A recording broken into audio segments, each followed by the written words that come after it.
This video is an introduction to active and passive voice. In this video, we will look at how to form the passive, and then we will consider why we would use it in our academic writing. The passive, or the passive voice, is not a tense. The term voice describes the relationship between the verb, the subject, and the object of a sentence. We use the active or passive voice to emphasize different parts of a sentence. New learners of English generally learn the active voice first. Here is an example sentence in the active voice. The teacher showed a film about deep and surface approaches to learning. This sentence, like many in the active voice in English, has the following structure: subject plus verb plus object. This subject-verb-object order, or SVO, is the most common structure in English, so you are probably very familiar with it. The passive voice is formed by changing the order of the active sentence so that the object of the active sentence becomes the subject of the new sentence. Meanwhile, the subject of the active sentence becomes known as the agent, and the passive sentence would be: a film about deep and surface approaches to learning was shown by the teacher. Notice that the verb showed has now been changed to was shown. Both of these are in the past tense because when forming the passive voice, we don't change the tense. We use the be verb in the same tense as the original sentence and add the past participle of the main verb. Notice also that the form of the verb be must maintain subject-verb agreement with the new subject, as in this example. A film was shown by the teacher, but 2 films were shown by the teacher. For more on this, refer to the video on subject-verb agreement. Sometimes a clause or sentence has multiple objects, one direct and the others indirect. For example, the researchers gave specific information to the participants. In this sentence, specific information is the direct object of the verb gave, and the participants are the indirect object. The writer can choose which of these objects will become the subject in the passive voice, depending on what they want to emphasize.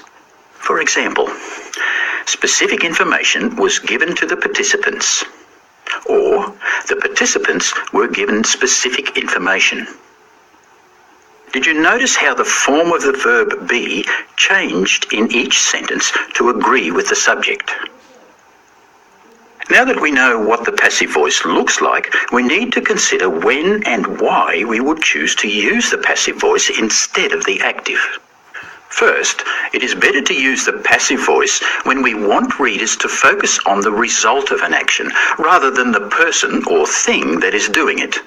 For example, we might say, a free trade agreement between Australia and Indonesia has been announced by the Foreign Minister, rather than the Foreign Minister has announced a free trade agreement between Australia and Indonesia, because we're more interested in the free trade agreement than the Foreign Minister. We would also use the passive voice if the agent of the sentence is obvious or not relevant or repetitive within the text. For example, we would say, glass is classified as a solid, rather than scientists classify glass as a solid. Lastly, the passive voice is preferred if we want to avoid naming the agent of the action. For example, we would say, women, because of their biological function as childbearers, were traditionally confined to the home, rather than men traditionally confined women to the home because of the female's biological function as childbearers. The passive voice is quite common in academic writing, especially when writing about experiments and processes where the agent is usually not stated. For example, we might say, the mixture is heated to 300 degrees. Of course, the writer always needs to use the correct tense within the passive sentence, as within active sentences. Can you name the tenses in the examples on the screen? You can pause the video if you need more time. Here is an example of another process, this time related to law. The man was arrested. Then he was detained in a cell for 3 hours before being released. Notice the different tenses being used in the passive form. In academic writing, the passive is also frequently used to introduce ideas using the word it. For example, it is often suggested that, it is argued that, it has been argued that, it has been said that. You will probably hear different opinions about the use of the active and passive voice in academic contexts. Preferences and trends can vary from discipline to discipline, and often from person to person.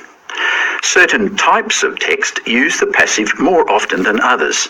Pay attention to whether it is common in the textbooks, journal articles, and other academic sources written by expert writers in your discipline. Also remember this guiding principle. Make sure your choice of active or passive voice is intentional and deliberate. That means you know why you are using it to emphasize information and make your meanings clear to the reader. In this video, we have looked at how to form the passive voice and why we might use it instead of the active voice. Now try the exercises below to practice what you've learned.